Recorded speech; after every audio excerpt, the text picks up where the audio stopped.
I wonder what you would tell yourself. Maybe not so much what you tell another guy, but like, what would you say to freshman Josiah?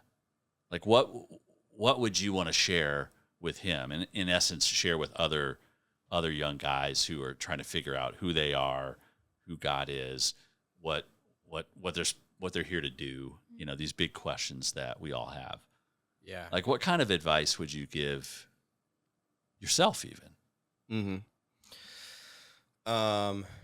There was this interview that they did with John Mayer. He's wearing this like really cool like colonial style shirt, and they were interviewing him about being like an ego addict or whatever. And they're like, "What would you tell yourself?" And he's like, "I wouldn't say. I would just give that guy a hug." It's like talking about like, what would you say to yourself as a young person? I always thought that was really funny. I was like, that's kind of true. I don't know. I would just like give him a hug. Be like, it's gonna be all right, man. Like, No, really, but like, is that real? Are you just saying that because John Mayer said that, or do you feel like a bit of both? Yeah. No, But like, what's real about that for you? It's just like life is. My experience of life is like being like shot out of a cannon. I'm a very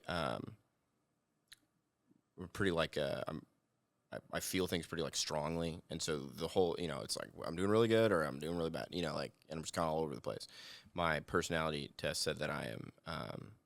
Oh gosh, what's the word I'm looking for? Which personality test? Do you remember the one? Did you do the one where it's like Myers-Briggs, but then there's like one at the end where it's like it's basically you're either like emotionally unstable or you're emotionally stable. It's like that's like the option. Anyways, it's turbulent. I'm turbulent. I'm a turbulent person. So I would give myself a hug and tell myself that it was gonna be okay. But what I would say is that I think the biggest thing is like passion. Passion is fuel for the process.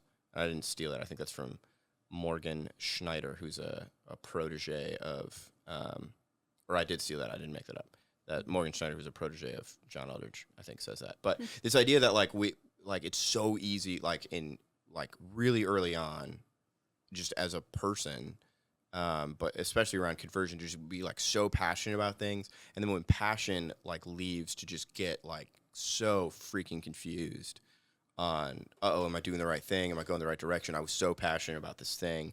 I'm so, whatever. And this sense that like the Lord gives us passion to give us fuel to say yes to a process.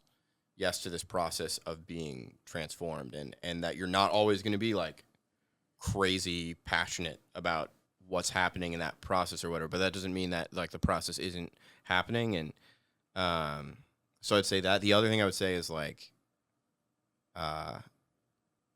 like let yourself go all in. I mean, there's so many times where I've like held back out of fear of being that guy, whatever that guy is in terms of being someone, like I don't want to be a guy who, is that hardcore on, saying no to sin in his life or whatever. Like, it's like, I just don't want to be limp. Like I'm super cool going 75%. And, eventually you become that guy, and just become that guy earlier. Like, it'll make your life better. You're going to be that guy eventually. Just be him now.